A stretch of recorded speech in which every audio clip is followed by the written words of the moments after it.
وعلاج القلوب هو القرآن. يقول الله عز وجل: وننزل من القرآن ما هو شفاء ورحمة للمؤمنين بس ولا يزيد الظالمين إلا خسارا. قل هو للذين آمنوا هدى وشفاء، والذين لا يؤمنون في آذانهم وقر وهو عليهم عمى.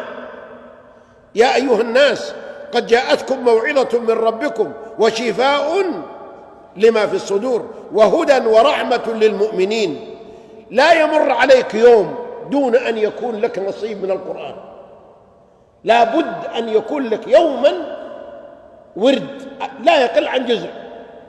ولهذا قال العلماء: من مر عليه 30 يوم ما ختم القرآن عد هاجرا. والهاجر للقرآن موضع شكوى يوم القيامة من رسول الله صلى الله عليه وسلم. وقال الرسول: يا ربي إن قومي اتخذوا هذا القرآن مهجورا.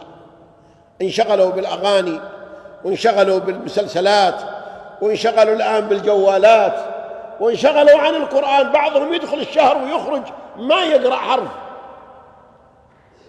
وكنت أعجب لما أسمع عن السلف كيف كانوا معلقين بالقرآن، حتى رأيت الناس وهم معلقين بالجوالات وبالواتساب، جالس يطالع، يسوق السيارة ويقرأ ويكتب رسائل.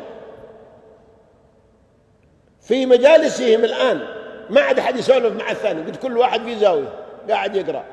بل في البيت ينام هو وزوجته على سرير واحد، وهي مقبلة هناك وهو مقبل هنا، هي تقرأ وهو يقرأ.